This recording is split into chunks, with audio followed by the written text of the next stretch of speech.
Good afternoon, everyone. All right.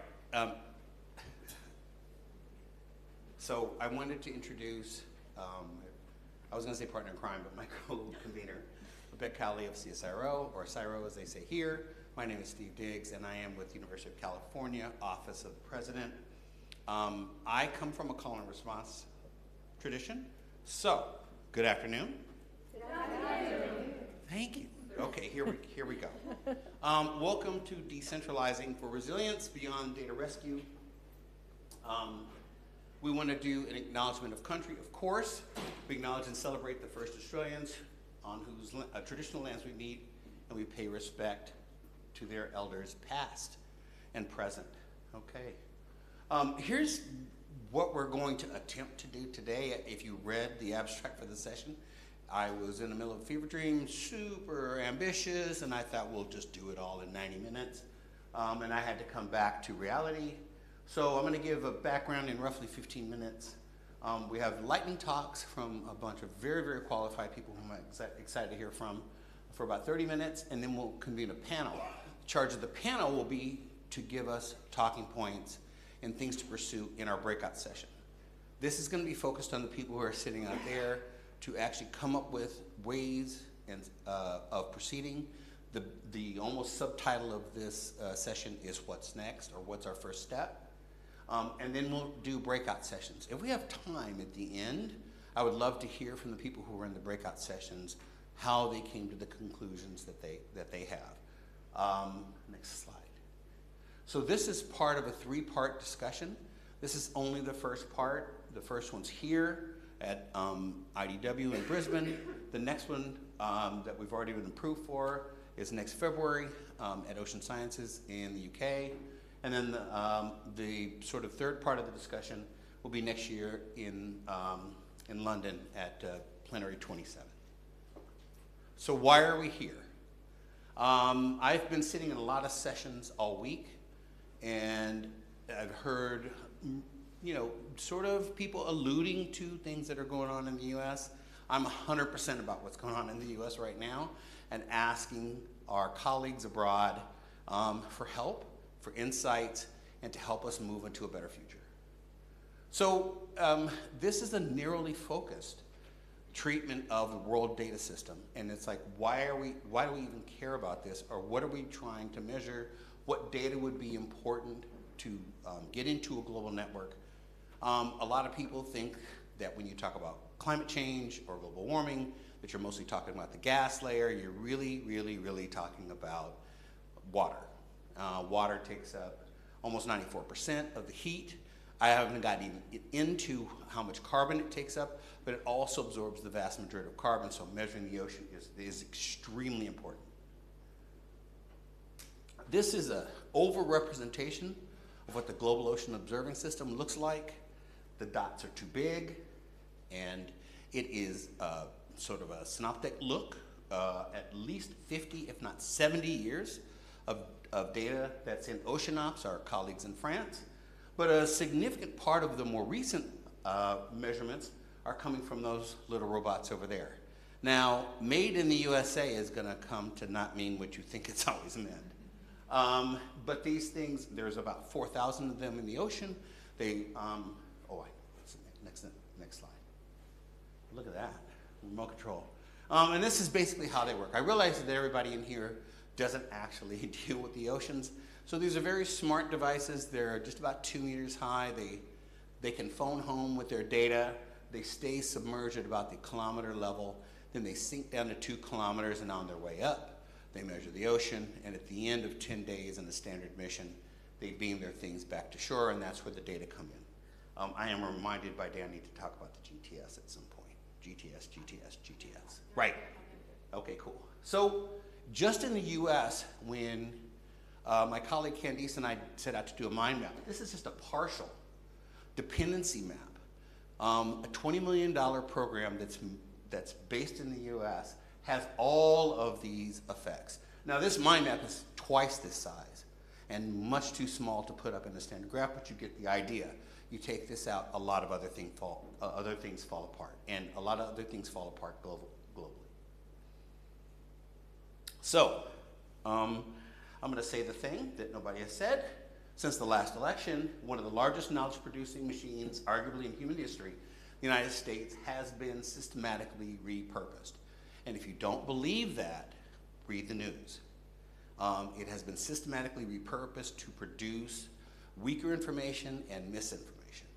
And so this is the call to the international colleagues for help, because this is a shared problem. Next slide. So when we started the year, some of us in the room or in this group we don't talk about. I think one of us had called it Fight Club the other night. The first rule is you don't talk about it. But we were in the business of, hey, this is a bad situation. We need to make sure the data are secure, and whatever that means. And we thought that meant moving data from one place to another. It turns out that you can end up deleting the platform. That's something that no one ever saw or foresaw. And so that has an effect on the left. We see this SSMIS, a passive microwave sensor that rides on DMSP, which is a defense satellite, and it can tell two things very well. One is hurricane wall strength, and the other one is sea ice extent. And the one on the right is a CO2 sensor that they're actually talking about, and I can't believe I'm saying this, letting it burn in the atmosphere. $4 billion of investment and just letting it skip on the atmosphere until the sensor burns off. Promises made, promises kept.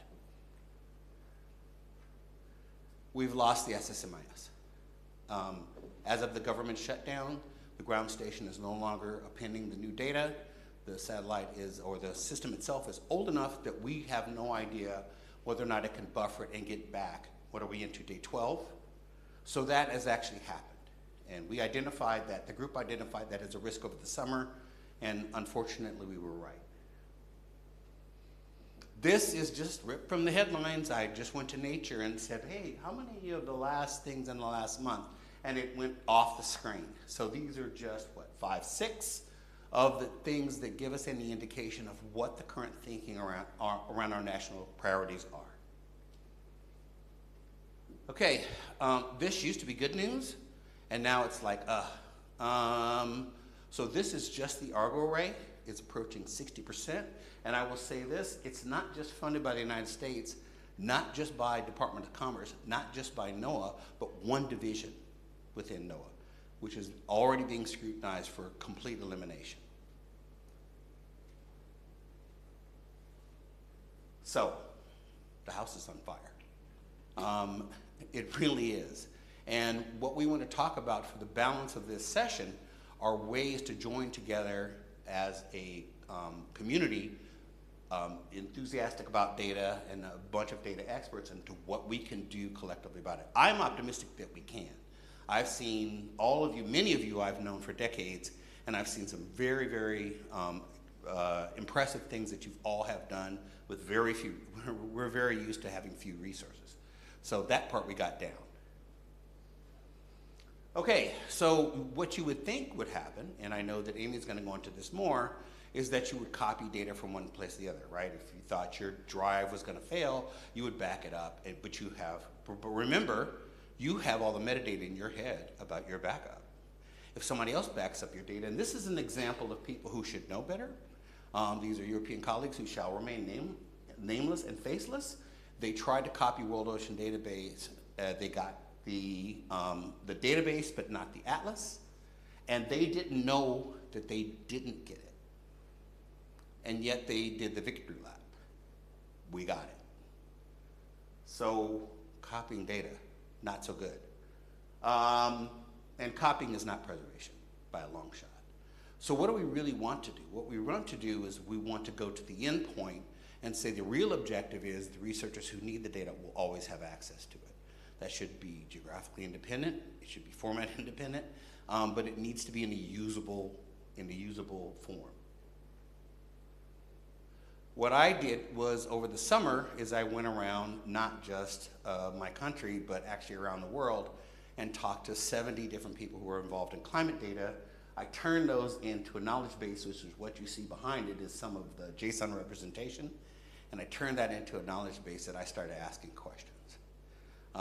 It's not ready for prime time yet, and I'm not the only one doing this, but this is, to my knowledge, the first comprehensive attempt at seeing what the actual landscape looks like. not from bytes on a disk standpoint, but from people who handle the bytes. And you'll see that I'm starting to emphasize people over bytes because people actually make the data go. So we can get into an argument about this later, but I really am ringing an alarm bell about WOD. They have lost staff. They are existing in a toxic environment right now, so not motivated to stay on. They have many senior scientists on staff, and they don't have a succession plan, meaning they're not training the next generation of technicians and oceanographers how to build this thing.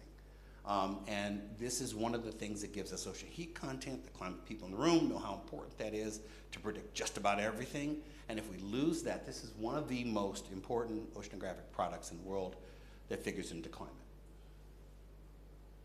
So my analysis after talking to 70 plus people and talking with various other people about how to use this information is it's people first, product second, and data third. I have been assured by multiple people within our federal government that it's going to be harder to get rid of the data. It's going to be a lot easier to get rid of the interfaces, meaning the web pages where people come to get it, which is the equivalent for them. But the people who have the knowledge about how to combine the products, because nobody just uses one data stream when they're doing climate studies, they use multiple streams, and that's stuck in the heads of people. You can go back. So we had a gathering of generals recently, and that's what it is. But it was also estimated that they had about 25,000 years of expertise. So if you want to put a visual on people walking out the door and the level of their expertise, there you go. So we're not the only one. Everybody goes a little crazy, right? So we had in Canada under the Harper administration, is that right? I think that's the only instance of data was actually lost because they ended up turning off some of the refrigeration units and we lost some soil and ice cores. And then, of course, in CSIRO, I believe that was what year? That's 21. Yeah, 21, yeah. So no country is immune from having varying levels of enthusiasm about curating their data and keeping them safe. I think that's going to be a charge for all of us. Next slide. But we've been here before.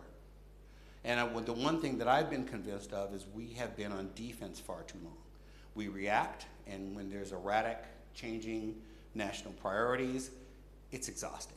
I think everybody, not only from the US, but around the world is exhausted by the news. And so our only choice is to take the things we can control and go on offense. Going on offense, we can go back to the late 50s, the International Geophysical Year, the thing that begat the World Data System.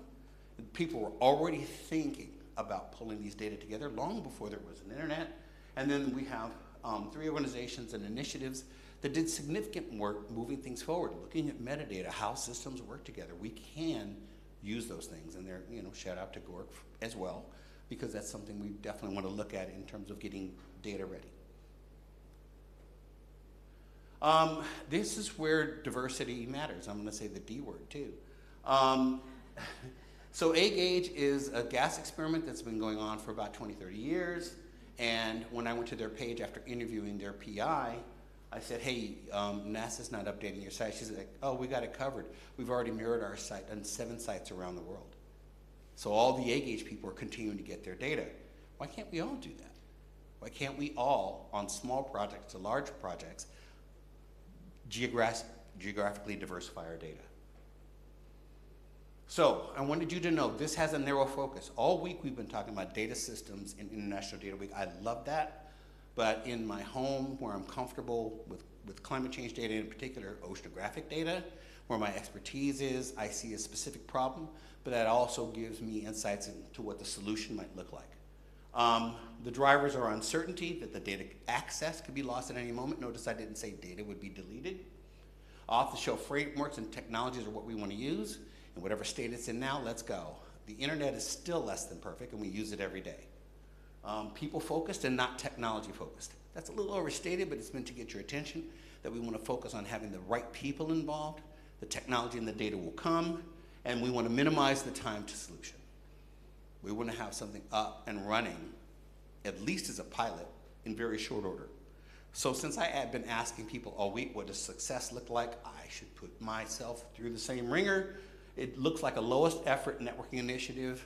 How do we get there with the least amount of time spent, money spent, thinking about things? And I was just telling Raina, like, not generating white papers, but actually connecting systems together.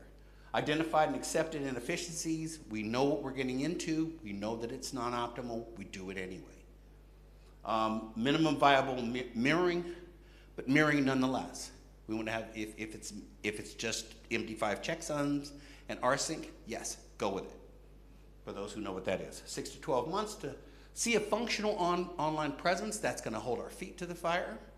That means something's got to be there that people can actually kick the tires on. And then really we want to normalize the idea of this global network that's interconnected. That might be, then I'm running out of things to say. Thank goodness. Okay, so next up are lightning talks. The first talk is going to be given by Amy Nurnberger of MIT, and I'm going to leave it to Amy.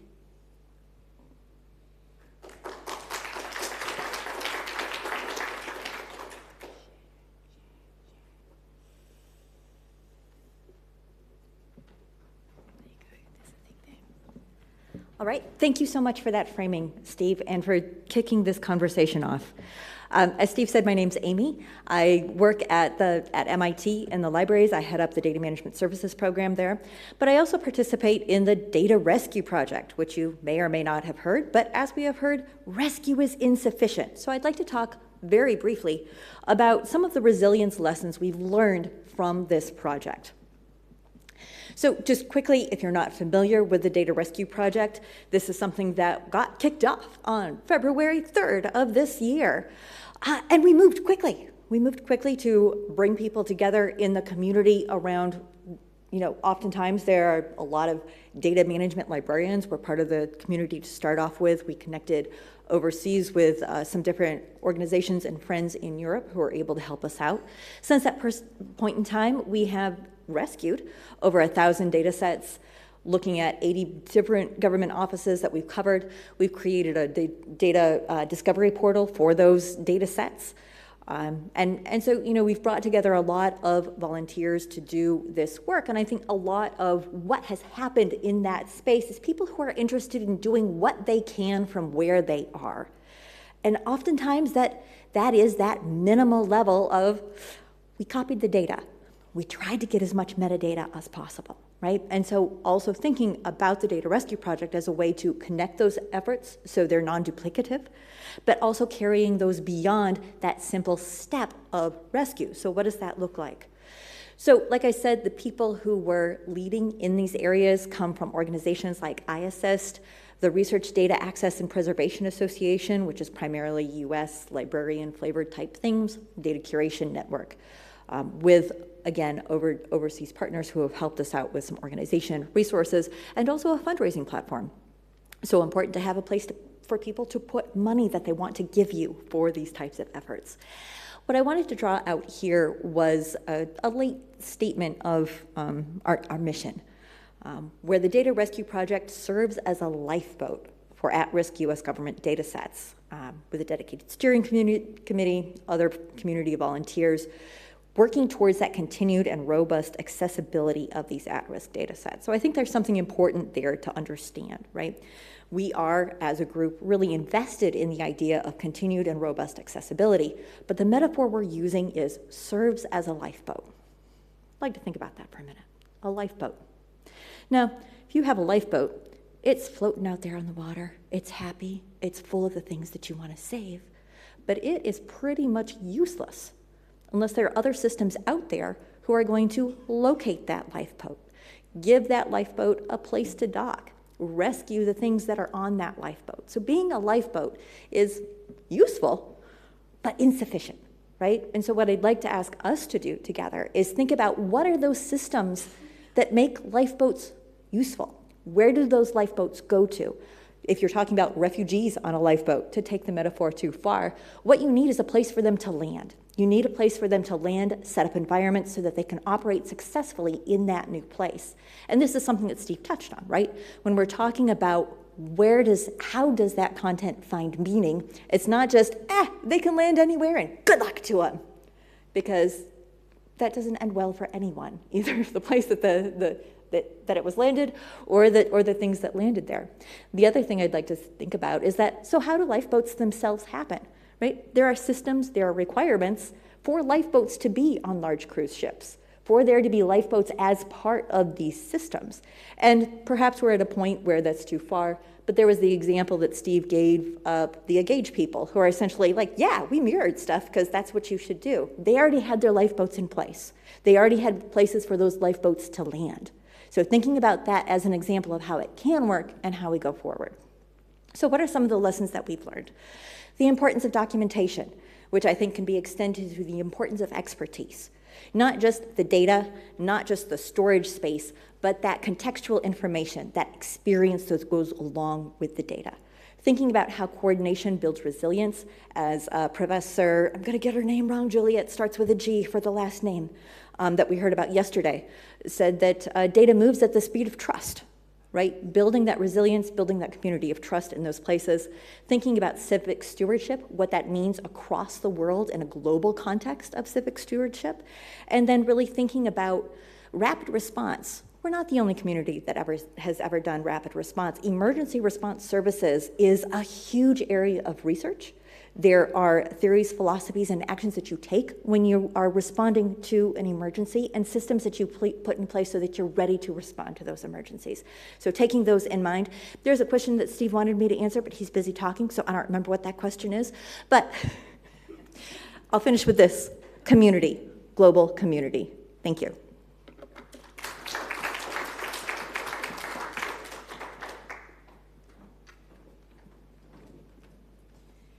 Next.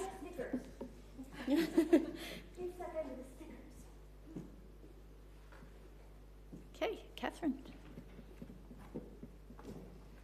Thanks. What I realised I didn't do is put my name on the slide. So my name is Catherine Tattersall, and I can tell you again if you forget. I'm going to talk to the talking points that Stephen gave us. So there were the three main talking points. I'll work down through those. The first was a question about what the national global climate observation relevant roles I have are. So I am a team leader of a data centre that is at CSIRO. CSIRO is the national research organisation. We've got a really strong oceans and atmosphere climate research field. The data centre that I have the honour of leading at the moment has been in the organisation for 35 or more years, and we hold an archive of CSIRO data that goes back for those 35 or more years. We have 10 people. They build infrastructure, they're database administrators, they are data librarians, and they've been working with researchers in this field consistently for some of them for 30 years. So we've got this repository and really stable management of that repository. I'm acting research group leader for the group we're part of, which is Integrated Data Systems, and they build the instruments that are used to collect data and deploy them on the Marine National Facility, which is a government-funded research vessel operated by CSIRO. There is data that is collected from the Marine National Facility pretty much in every oceanographic data stream you can imagine, a lot of biological data streams, a lot of atmospheric data streams as well, and the group that I lead works to disseminate that around Australia into national infrastructure and around the world into international infrastructure. I'm on the technical advisory group for something that's called the Australian Ocean Data Network, and that is the data management facility of Australia's Integrated Marine Observing System, which is a nationwide marine observing facility that does deploy Argo floats. Some of that little slice of the pie that was Australia is associated with IMOS. I've got two diagrams up here. On the left, we've got the Marine National Facility and the groups that I work with wearing my M&F hat. And on the right-hand side, I've put up a slide for the Australian Ocean Data Network. And I don't know whether you can see it from the audience because I grabbed it off another slide deck by doing the screenshot. But down the bottom, AODN aggregates data from the Institute for Marine and Antarctic Studies, which is a university-affiliated group, the National Institute of Water and Atmospheric Research, NIWA, which is actually in New Zealand, but we're in the region, we talk to each other a lot, Geoscience Australia, the Australian Antarctic Division, Australian Institute of Marine Science, CSIRO, and then we also work with the National Computing Infrastructure and eAtlas and there are a bunch of other partners that didn't get space on the AODN slide, but they are also really important contributors to the Australian Ocean Data Network. A key thing to realise is that IMOS is funded to collect data. All the IMOS data is held and managed by the Australian Ocean Data Network, and it's mirrored to AWS Open Data. There are this plethora of other groups down the bottom who manage their own data. The ownership of the data stays with those organisations, but it is accessible and findable through the AODN portal. So we've got two, just within Australia, these federated network of data repositories with one Uber repository that holds one of the biggest collections of data that contributes to that federated network. So that's two of my hats. I'm also the UNESCO IOC, which is the Intergovernmental Oceanographic Commission, mental blank, OBIS, Ocean Biodiversity Information System co-chair. And I know we're not talking about biodiversity here, so I'm not going to go into what I do in that role, except that that gives me a seat in the IODE management group, and that's the Intergovernmental Oceanographic Data Exchange. It was founded in 1961, and it is the umbrella organisation for a lot of oceanographic data management projects, including World Ocean Database. There is a piece of work underway at the moment in IODE, which is called ODIS, Ocean Data Information System, that is often confused with OBIS because somehow we've got very, very similar acronyms. Forgive us, we knew what we were doing and we still did it. ODIS is it's in early days now. At the moment, it is linking metadata from pretty much every marine data repository that project can identify through using JSON linked data into a single metadata portal online. So it's gathering metadata and pointing people to repositories. So again, we've got that federated system. The goal of ODIS eventually is to work with the data systems themselves and to make the data available as well as the metadata, but we're still early days. I think they're about 12, 18 months into implementation. That's pretty much that piece of work. Next to IODE, you've got GOOSE under IOC, so the Global Ocean Observing System, and IODE works very closely with GOOSE, as many of you will be aware. This was a quick schematic trying to show how that interoperability layer that ODIS envisages being will work. So we have GOOSE down the bottom, OBIS, so biodiversity data, World Ocean Atlas, World Ocean Database. Ocean Teacher Global Academy does capacity building, capacity development hub, and Ocean Expert, which is a document and information repository. You can also get an identifier there. All of this feeds into that ODIS interoperability layer and at the moment can be found through Ocean Info Hub. It's not the mirroring or the repository that we're talking about today. We were asked to talk about the benefits of decentralisation, and I've got a timer here. I realise I've gone over my 5 minutes, so I'm going to speed up a little. Benefits of decentralisation, this was brainstorming. There are going to be holes in this, but I just wanted to put up the beginnings of a straw man, and I was really happy to see there was, great. So practical resilience, the logistical resilience, making sure that we have distributed data means that when one thing goes down, chances are there may be another copy of it somewhere else, and operational resilience. Another thing that really matters to me is community. So if we have decentralised data repositories, then it enhances collaboration between the experts around the world. We don't end up siloed saying, this is how we do our thing, I'm focusing on my KPIs and I've got my data coming in and that's great. It means you have to talk to your neighbours, you have to talk to your friends, you have to learn from their experiences and we work together. That accelerates innovation.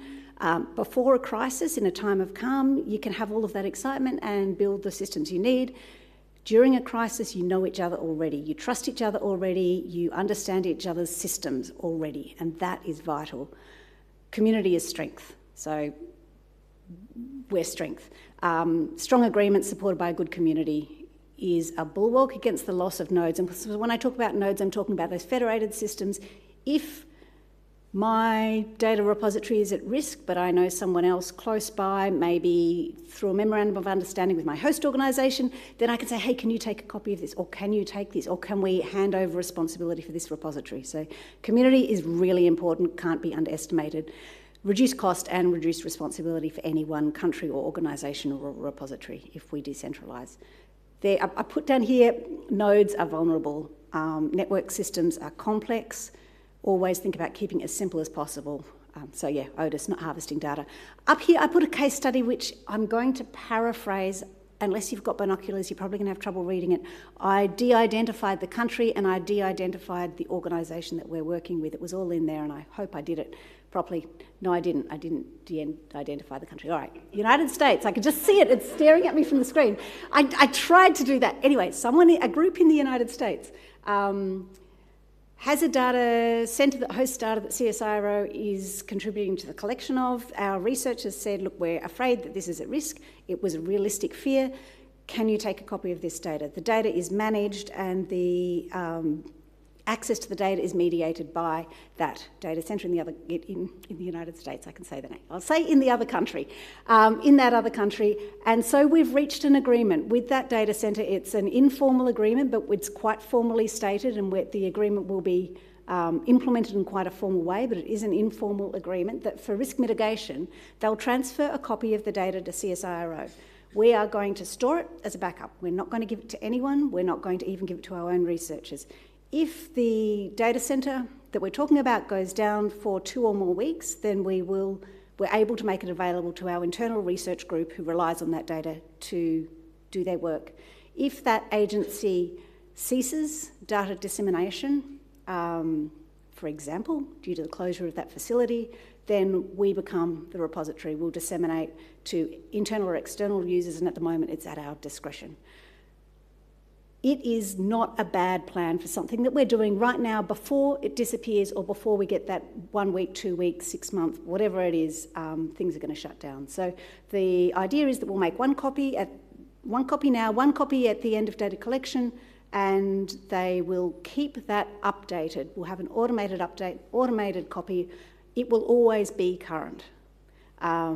If their facility goes down, we'll take the source data, so all 85 terabytes of it. At the moment, we're just taking the process data, so 15 terabytes of it. What is missing is that we don't have formal governance in place. It's not all the components of a data system. It's just the data. We can't ingest data. We can't manage data the way they do, and it's not replacing the work that that agency does to build this full stack data management system. Multiple mirrored repositories are excellent. We should be doing it. We need to do that full system, not just the data mirror.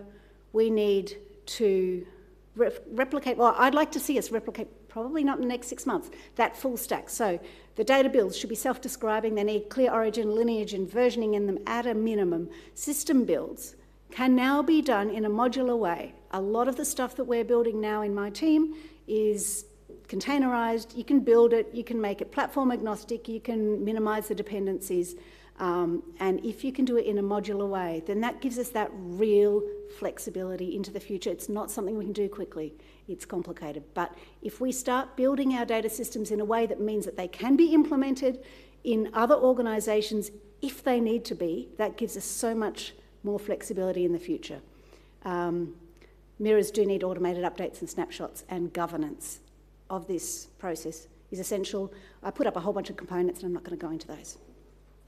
Right, that's me.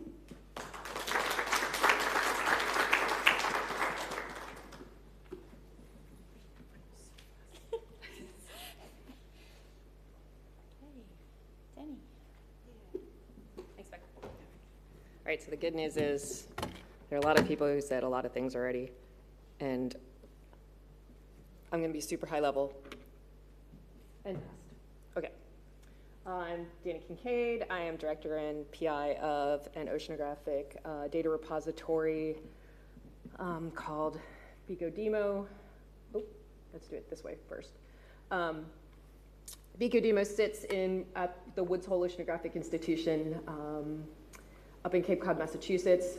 We're primarily funded by the National Science Foundation, and so we are in that sort of tenuous funding predicament right now. We're good.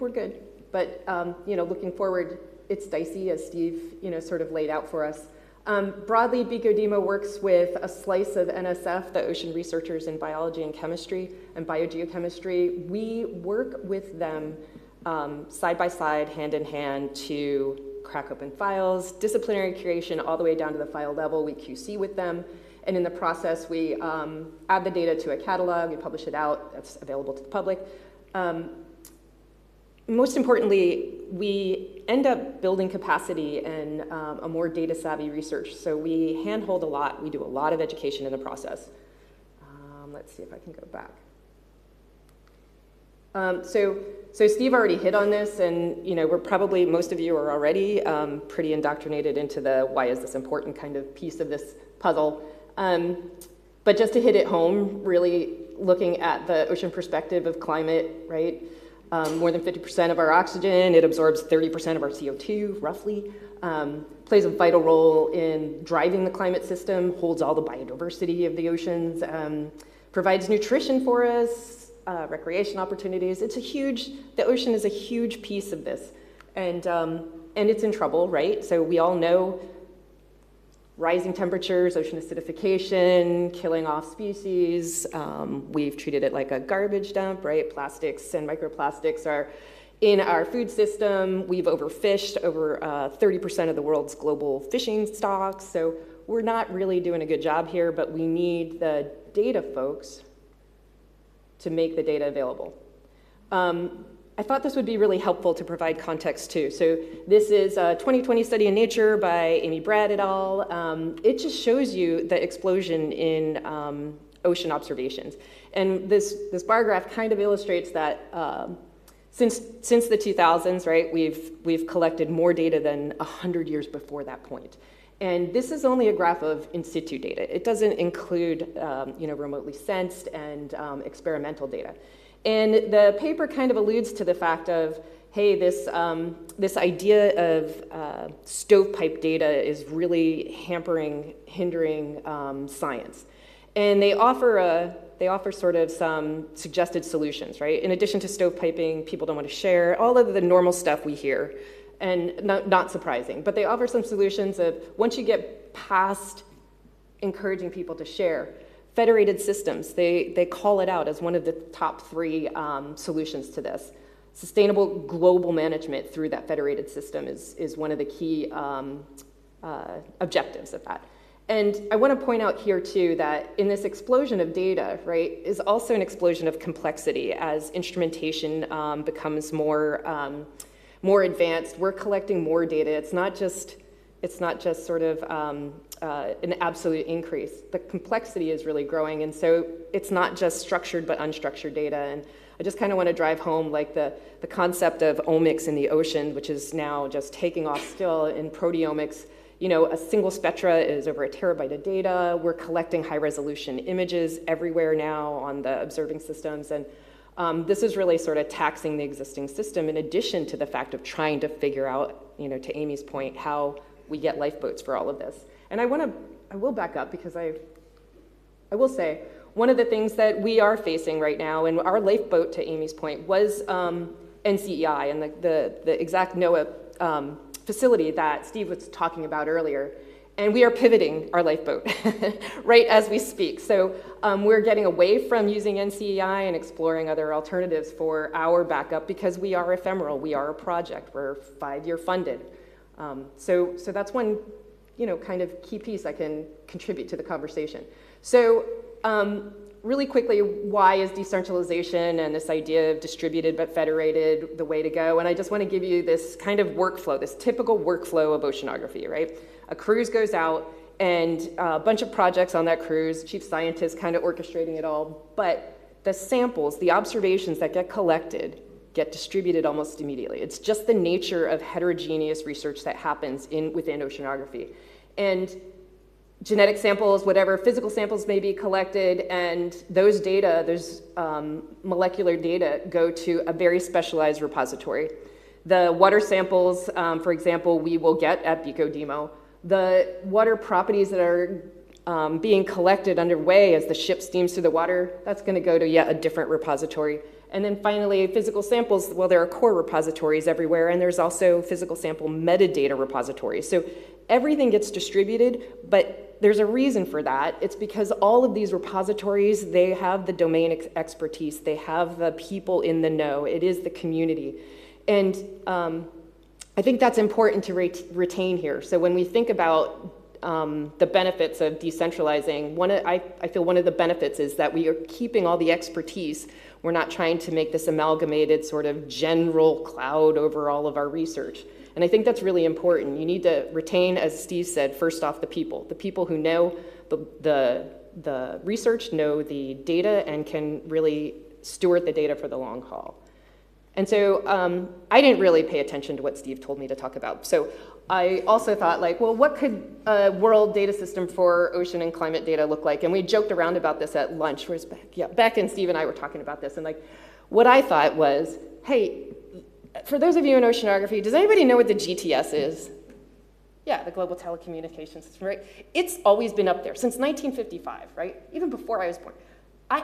You think about it, it's this abstract thing. You know it exists, right? It's just up there. People put data up there. People access and bring data down. It's a successful system. It's distributed. It's got all these nodes. Everybody contributes to it. It facilitates the flow of data and processed products. And they all agreed on a set of requirements. And it works. And it's worked for a long time. It's amazing that it hasn't, kind of all crashed and burned. And then we were joking around about it, thinking like, yeah, this system, whatever this is, this world data system, it needs to be robust. The sun, air, the internet, right? Think about the internet. It's all distributed. Over 500,000 data centers, all connected globally. It works, it runs. Technically, I don't think we are challenged to do this. And to Steve's point, maybe we try, right? Maybe you just try and you fail and you keep trying. But there are systems out there that do this. And, while we're here, we talked a lot, or we've heard a lot about CDIF, and you're talking about GORC, and there are all of these efforts that are bubbling up now. And maybe there's, the necessity is the mother of all invention, or however you want to say this, but maybe the time now is to think more strategically instead of tactically. And that's really where I'll end this. I think I'm more of a cheerleader than contributing anything more to the conversation here. So I think that's pretty much it.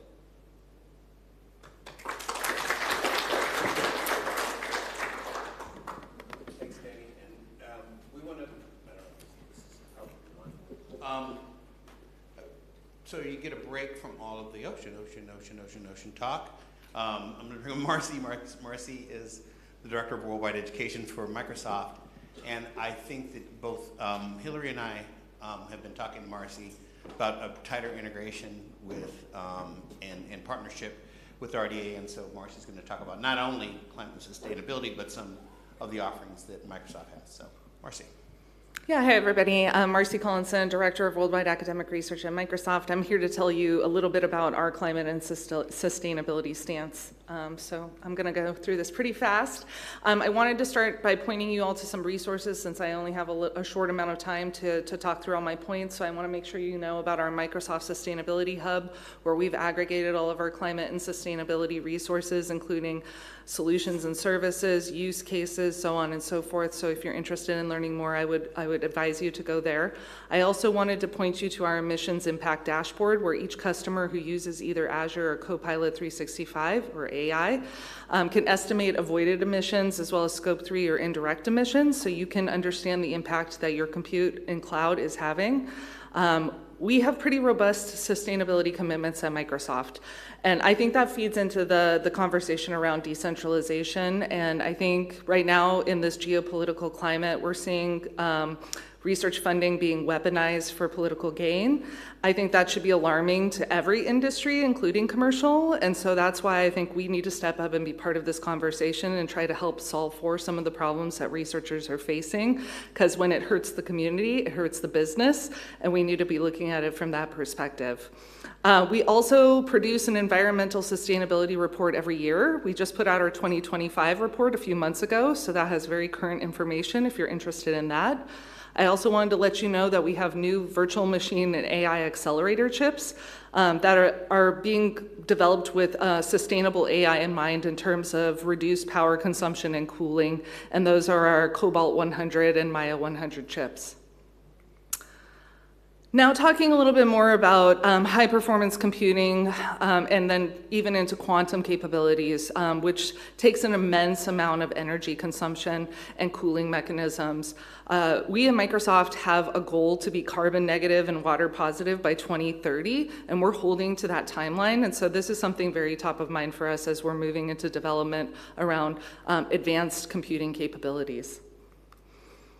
And so on the note of agentic AI, we went and announced that we're in private preview for an agentic AI platform for research called Microsoft Discovery. This has different AI agents that are curtailed to specific domains of research. So agentic AI, if you're not familiar, is basically artificial intelligence with autonomy to be able to do goal-oriented reasoning and independent compute.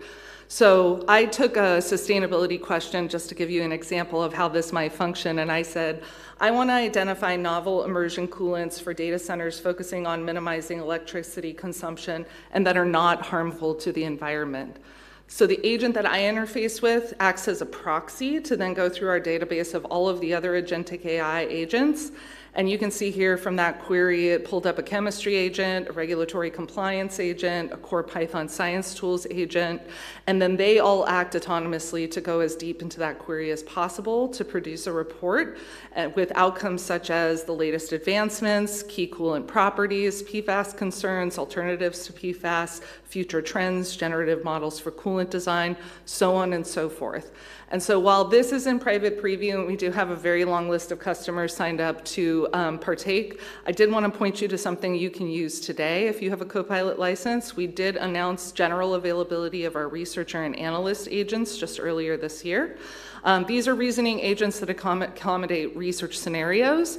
So researcher combines deep research modeling with advanced orchestration, and analyst uses chain of thought reasoning to progress through problems iteratively. While these are not necessarily specific to research, I am working with our Microsoft research team to try to put together a best practice guide for use in scientific scenarios of these agents. And if you have a Copilot license, you should have access to these today. So I would highly encourage you to start using them. And I would love to hear what's working well for your research and where we should fill in those gaps. And on that note, I'm going to just play a very short video about Microsoft's sustainability commitments, and thank you. In 2020, Microsoft set out to become carbon negative, water positive, zero waste, and to protect more land than we use, all by 2030. In the past 5 years, we've made meaningful progress. We've contracted 34 gigawatts of carbon-free electricity across 24 countries. We've signed contracts for nearly 30 million metric tons of carbon removal. We've reduced our water intensity, and we're replenishing more than 100 million cubic meters of water through over 76 global water projects. Across our campuses and data centers, Microsoft has diverted more than 100,000 metric tons of waste, and we've contracted to protect over 17,000 acres of land. As we've learned, grown, and adapted, the world around us has changed too. The effects of climate change are increasing, the challenges we face are evolving, and our goals can feel further away. Now, at the midpoint of our journey, we remain steadfast in our commitment, asking ourselves, how can we accelerate progress? At Microsoft, we accelerate progress by harnessing AI to empower and develop climate solutions, advancing progress on carbon-free energy worldwide, and by continuing to invest in building markets with our Climate Innovation Fund. We'll keep progressing to reach our goals. Together with our customers, our partners, and our employees, we can build a healthier, more sustainable future.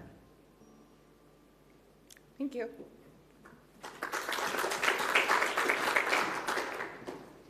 Thanks, Marcy. And one of the reasons I felt very strongly about having Marcy in the session is, given all the chaos, it's nice to see somebody staying the course around the value of sustaining our ability to live on the planet. Next up is Joseph Gum. Hi, I'm Joseph Gum. I call myself a physical oceanographer. My wife calls me a data nerd, which is why I'm here. The government, a polite government, might call me open to work. Something I've been doing lately to decompress and have fun, not really, is thinking about and discarding business plans around data management. So I've been staying busy. I've developed something called the Repository Crisis Scorecards in cooperation with the ESEP Sustainable Data Management Cluster. It's been downloaded 1,700 times from Zenodo. There are 3,000 repositories on Read3 data. Oops, we have 0 submissions so far. I'd really appreciate it if you submit something. There's also the AGU impactful data sets, a democratic process to try to find important data sets in climate science. We have 100 data sets so far. I think the last time I looked was 105. There are more than 105 data sets, I'm pretty sure. If you would like to submit some, yes, please do. It closes on October 20th. We will be doing a special commentary and a special collection to come out before AGU in New Orleans. I will go through this very quick. So for the question of possible benefits of a decentralized global data network, generally all throughout history, we've been limited by our communication technology and computational technology, whether that be governing a nation and having people ride in on horses to vote in an electoral college, or even just pushing data around today, it's hard. And so having decentralized data network, having people be able to stand up their own facilities, their own sovereign facilities, and be able to do their compute and answer questions that they want to know the answer to, rather than wait for somebody else to give them the answer, or even worse, they might compute the answer and then decide to delete it because they don't think it has any worth anymore. That would be something good for a decentralized global data network. To quote the police, it seems I'm not alone in being alone. 100 billion data sets looking for a home. I'll send an SOS to the world. And I went through all of that very quickly so I could get to my last slide of what's next or first in order to build a usable global climate data network. That is Alexander Wang. If you don't know who Alexander Wang is, he was the founder of Scale AI, which was sold to Meta for $14.9 billion. That means his net worth estimated in 2025 is about $3.5 billion. What is the amazing thing that he came up with to make him worth that much money today? He made a marketplace for Mechanical Turks, for PhDs and other people to label data sets. That's all he did. And he hires people, and I can tell you this because I have looked through many data curation jobs. If you are a PhD, you can be paid up to $40 an hour for a gig economy job of curating data. That's not really great. And we're out here begging for pennies. There's Project Stargate, $500 billion to put up new data sets. Again, Scale AI is only one company that does data curation in the textual data universe, sold for $15 billion. There are all sorts of contractors and whatnot out there. A penny for your thoughts, a multi-trillion-dollar industry for 1 billion people's worth of thoughts in English. So solidarity. We can't just give our data away for free, especially if they want to slurp it down at 100 gigabits per second. we have lots of data that they can use. If you follow along with the tech industry, people are saying we're running out of textual data to process and throw in LLMs. We have many, and not just in climate, in life sciences, material sciences, everywhere else, we have lots of untapped data universes for them to work with. Should we be giving it to them for free? Solidarity and a better business plan. Thank you.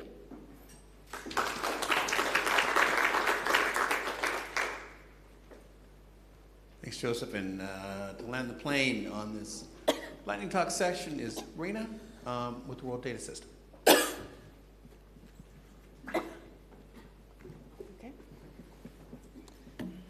Okay, so I'm not going to spend too much on this slide, but the World Data System, for those of you that don't know, we're an organization that is building a trusted community of data repositories around the world, and many of them are affected by what is going on. And so we are definitely wanting to be a key player in the solution. I also want to point out here, and I'll come back to this more in the subsequent slide, that most of our members are regular members, which are Core Seal certified, and so I'll get to why that's a little bit important here. And I also want to shout out to the International Science Council, which created us in the first place, or its predecessor did back in 2008, building on this legacy, as Steve already alluded to, of these world data centers from things like the International Geophysical Year and International Polar Year. So that's an important history and another reason why we need to be a part of the solution. So I've mentioned that already. Okay, so we have many of our repositories in our membership are from the climate-related sector. This is because of that legacy with International Geophysical Year, International Polar Year, and whatnot. Of course, our membership is more broad with the other disciplines, but probably over half of the repositories are relevant to this climate topic. And we also have an opportunity to influence other sectors of the data world, so through things like the Geo Global Forum, the International Oceanographic Data Exchange. These are partners, or we are partners in them, and so we have an opportunity to influence at multiple layers of the system. I mentioned the International Science Council, of course, and so here there's opportunity for us to work with the other members. They were also mentioned on screen and have been involved in some of these other presentations, but like the Global Ocean Observing System, like the Global Climate Observing System. And so these are really important to have this sort of multitude of conversations across the community to figure out, and we have been doing this, to figure out where can we go. And then I will mention that we also took part in the scorecard work that Joseph Gum just highlighted with the Resiliency Scorecard. And so we would like to figure out how to get more than 0 submissions into that. We really just started to really socialize that concept, I would say, in the last couple months, because it was only put out this spring. But I'm hoping to start to have virtual workshops and joint efforts to pilot this scorecard and give some feedback. Certainly, I think it's an important step forward.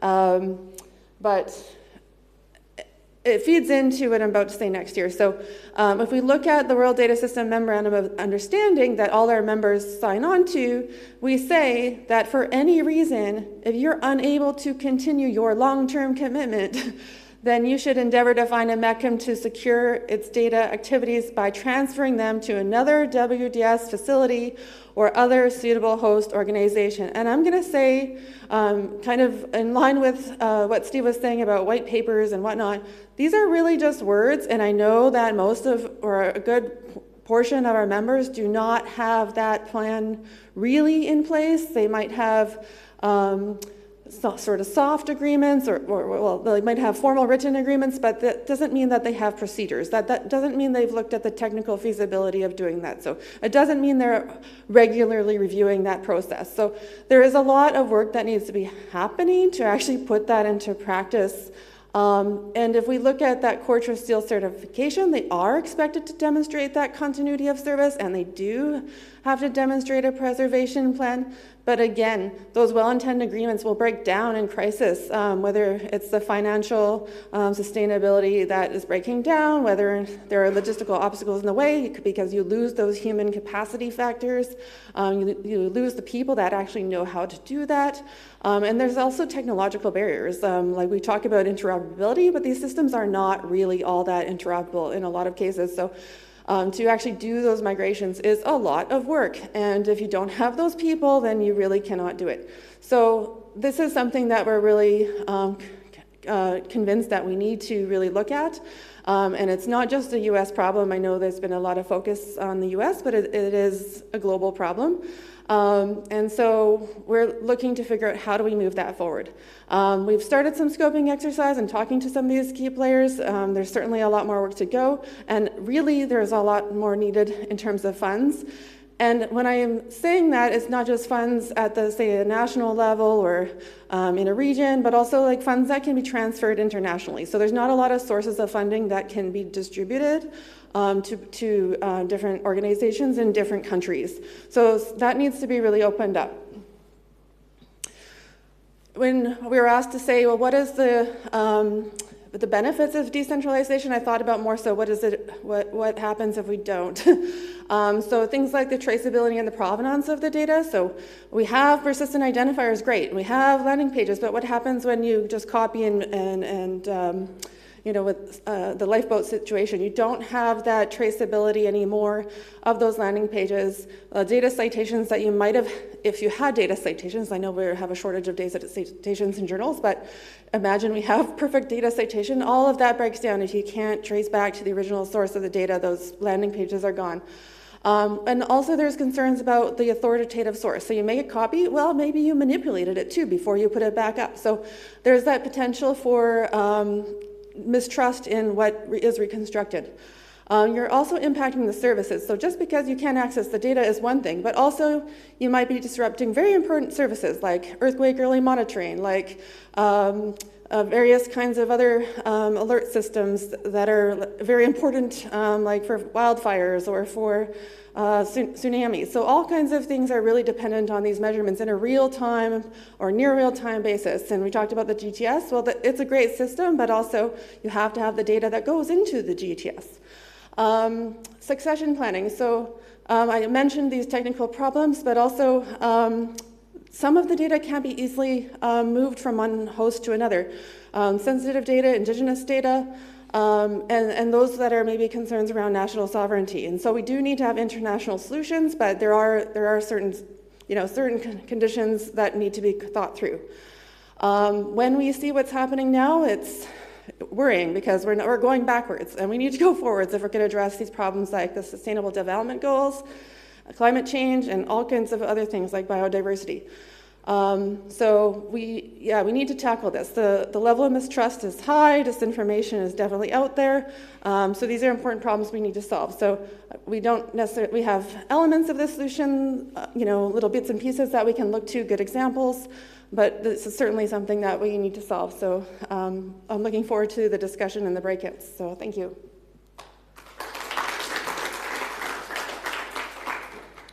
Thanks, Serena. I'm going to call the panel to the stage now. So those of you who know me know that I start throwing schedules out of the window when things get dire, and that's where I am now. So I'd like to call up Rena, Marcy, Danny, Michaela, and Catherine.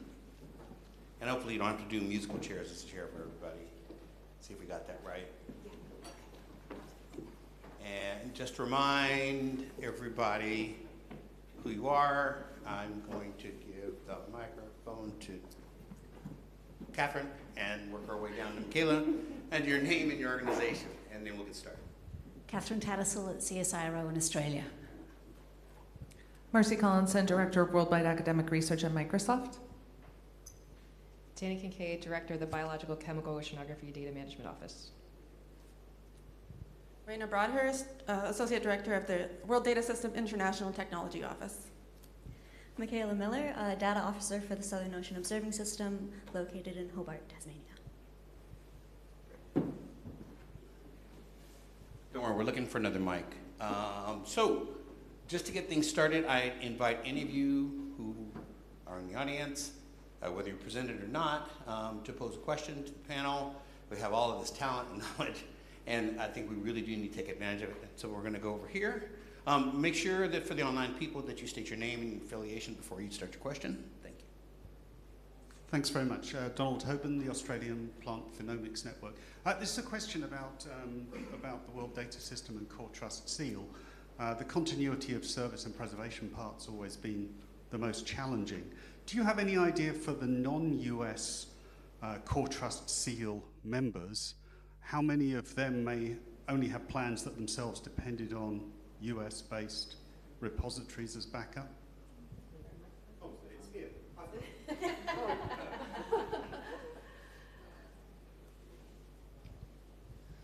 I will say I don't know, and that's a good question. So I think we should definitely do those number check. And unfortunately, it's not, well, maybe there is some fancy way of doing that.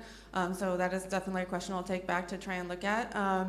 But what I will say is that I was on the board of the Core Trust Seal for 6 years, 2018 to 2024. So I did read a lot of the applications, and I will say that even the ones that did achieve the Core Trust Seal certification, sometimes they did not even necessarily have that continuity plan completely figured out, because when you do your application, you don't have to hit all of the requirements on the mark, and depending on when you did that submission in the first place. So you could have said you're in progress, and then your next submission, you would say, that we actually met that mark. So in the first submission, you might not have a continuity plan. You might say we're working on it, and you could still pass and achieve the Core Trust Seal. So even when you're certified, you might not even have that hand-wavy agreement in place, and you say, okay, we're working on it, and even demonstrated that. So, but you're right, there is a dependency in some cases of mirroring in the US or where their partner was in the US. So that is definitely something to look at, is how worrisome how worrisome is that? Yeah, I don't know the answer to that fully. I'm going to follow on to that, because we are in the US, but we also used the National Oceanographic Data Center, or NCEI, as our we have an MOU. We qualified according to Core Trust Seal, and they've never achieved a full harvest of our content over the last 5 years. So even when you have that in place and you can demonstrate that you have this plan and it's a robust plan and it's in progress, making minuscule progress, right? And so we've pivoted our strategy in our new Core Trust Seal. So even when you're in the US and looking toward US, it didn't work.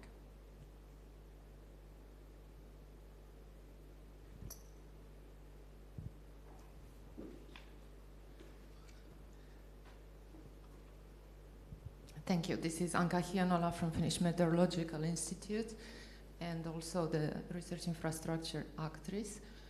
I have roughly 374 questions, but yeah, roughly, more or less.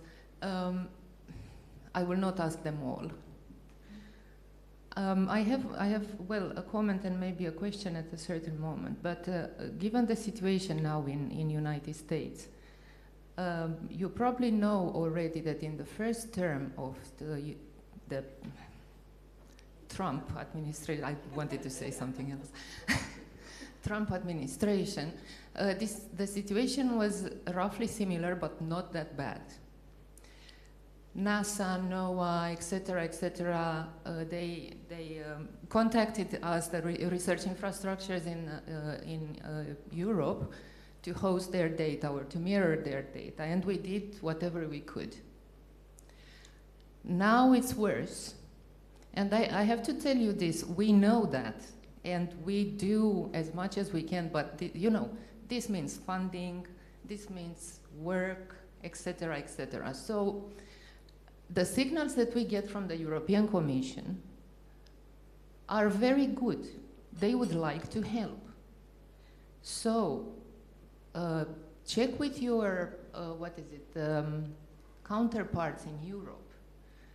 Go and lobby the European Commission, and you most likely will get some sort of funding, and fast, to solve something. Now, you wanted 1 year. I don't know if it's possible. You can start and hope for the best with the European Commission. You, I think, were saying that now it's time to think strategically. I think the time to think strategically was in the first term. And after the first term, when you kind of knew that he will come back. And I think you should have, unfortunately, I'm not scolding you, that's for sure.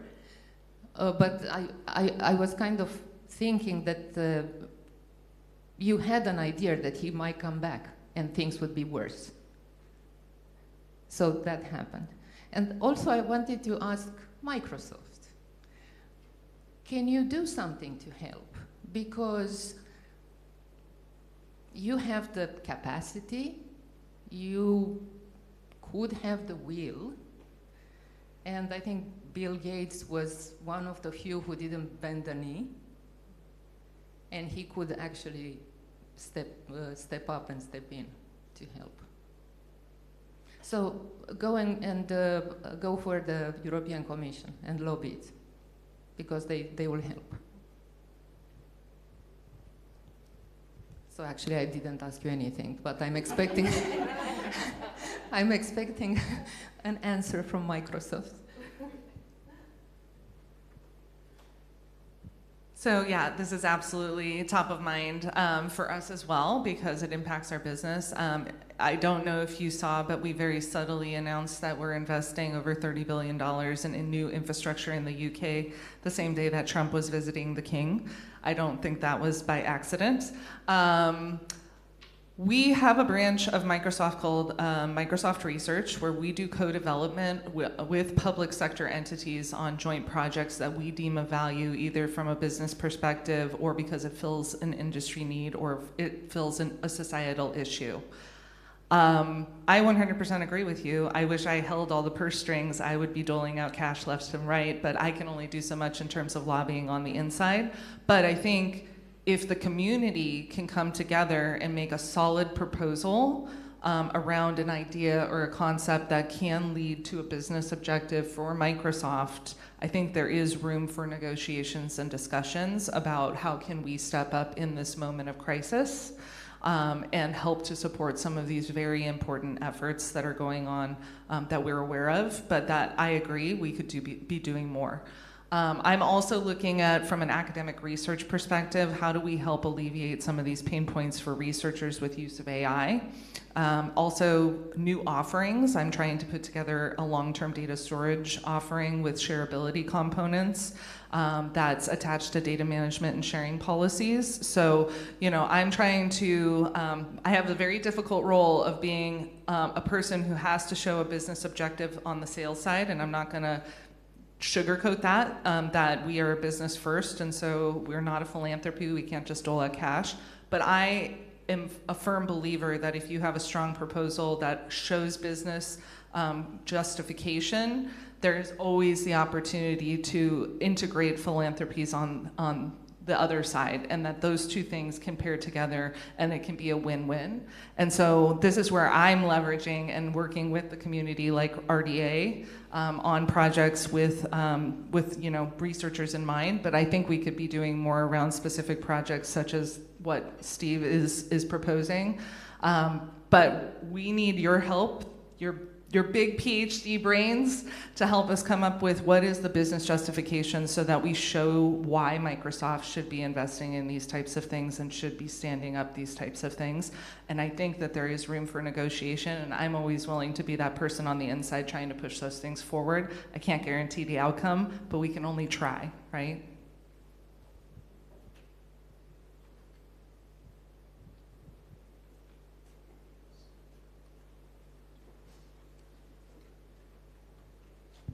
I'll just say very quickly, so at AWS we already are part of this system, and so we're trying to we're trying to tell everybody that we possibly can about the Open Data Program. There's somewhere between 300 and 400 petabytes of publicly open data, research data that is available through the Open Data Program right now. we're telling everybody, please get in touch if there's some support that you require.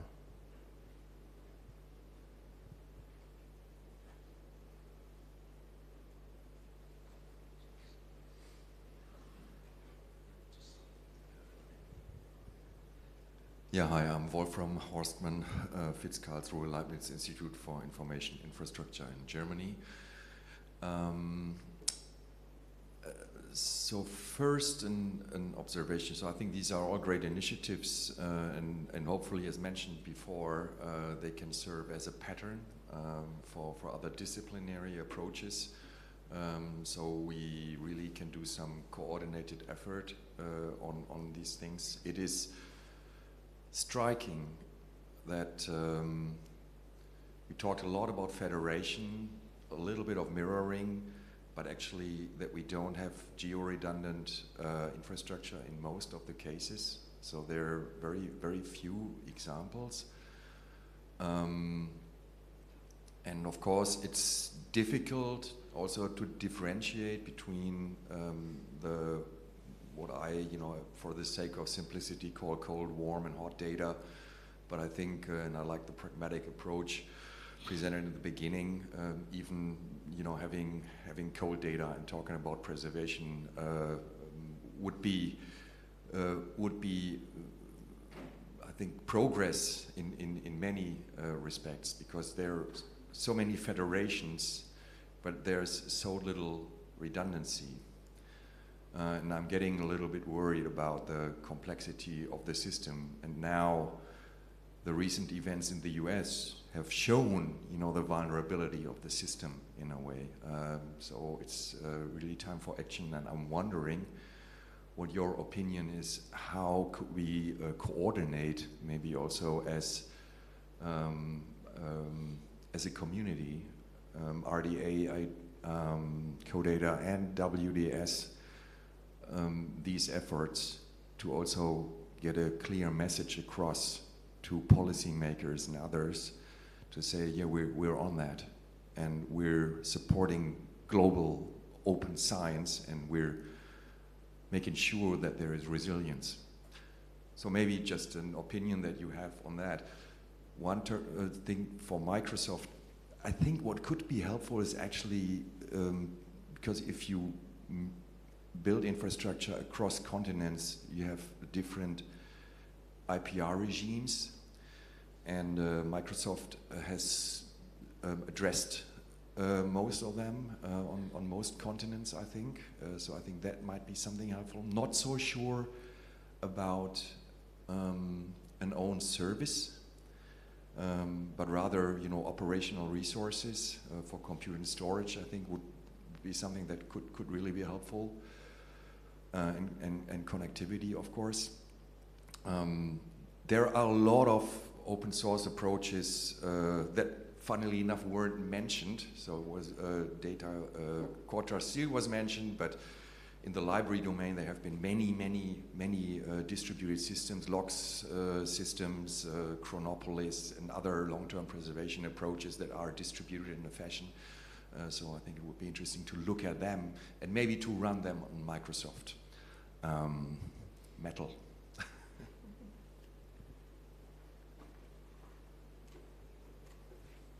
So as the mic comes back up, I'm going to pull a co-convener, redirect a boomerang to people on the end, Michaela, and to take Marcy off the hot seat for Microsoft right now, to Michaela and Catherine.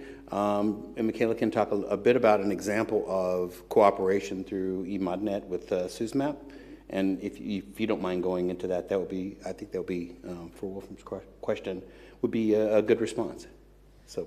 Can I just say Marcy. one thing? Okay, yeah, and I agree that we could be doing more in that respect as well, and I think that's where we need help brainstorming on how do we make this cohesive from all perspectives, and that there's still business attached to it, so I can make that justification on the inside. I think the other thing that we're missing here is, could we be working more with national research and education networks, right, which are nonprofit status, they're networks that are already interconnected and already doing data sharing mechanisms.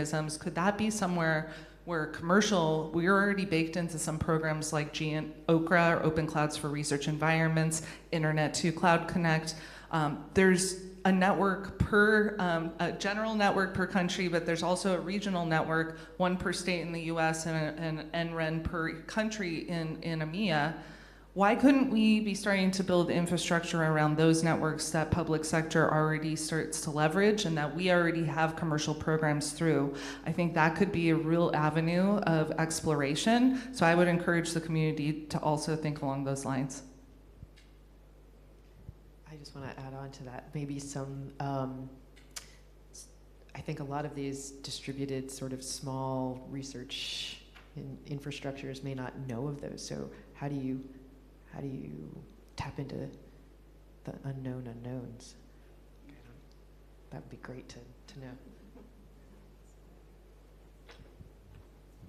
Yeah, I just, before I talk about, I suppose, EmoteNet and our collaboration with them, just to touch upon something that you said regarding, I suppose, how you get the message out to a wide group of people.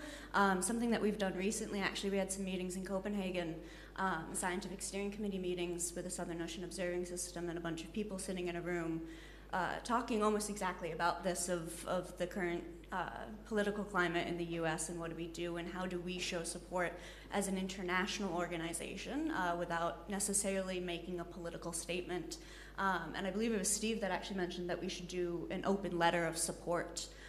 So from an organizational point of view, we say that we support continued scientific observations, we highlight the importance of those things, and then we disseminate that message out through all of our networks and through all of the organizations and the media and everything like that, which could be something that the RDA or the World Data System or CoData or the people sitting in this room can all get together and create some sort of like open call to support, I suppose, the continued work of this. And then, sorry, what was your question about my collaboration with EmoteNet? Well, I was talking about, Wolfram's question was, and I think that also our colleague from Finland, reach out to the Europeans for help and how can we get things going that are collaborations. I think we already have an existing example that very few people know about. Yes. So as far as European Commission and European organizations go, speaking from a SEUS perspective, we have a collaboration with the European Marine Observation Data Network Physics Department, I suppose. They run in kind all of our SEUS map backend. And so SEUS will do all of the heavy lifting of identifying data sets, talking to the scientific community to see what people want, see what people need, see what's out there. And then we go to EmoteNet and they handle all of the heavy lifting data backend stuff of actually getting those pipelines up and running, making sure data is updated, and then providing that in a web visualization tool so that everyone internationally can see what's happening from all of the international players in the Southern Ocean. Yeah, did that answer? Yes, I guess. We have more questions, I'm sure. Not Dave, anybody but Dave.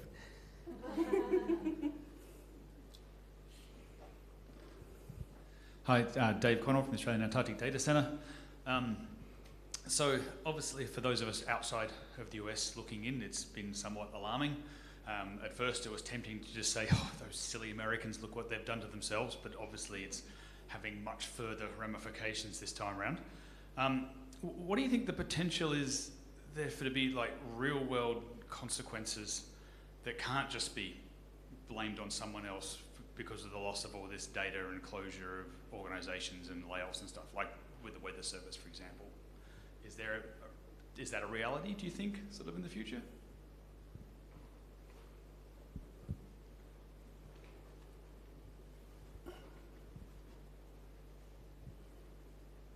What do you mean by real world consequences? You can say, and I'll repeat it for the people online. So, like for example, Steve had a slide of the lack of hurricane forecasters and stuff now. So people aren't getting. Okay, so an example is the lack of hurricane forecasting. Yeah. I expect we're seeing real world consequences right now. I don't think we're talking hypothetical. We're talking about loss of data sets that we need in order to do research that is essential for the services that we expect of our international community, our international governments. Yeah. if you want specific examples, I can look down the row and see if anyone else wants to, or anyone in the audience who has a real life example. I know that earlier this year I was looking at a list of announcements of data services that would be shutting down at the end of June, I think it was, and there were about 120 that are used operationally that were ceasing. It might not impact any research projects that I'm involved in, but it is data that is used operationally and is used for both research and for forecasting.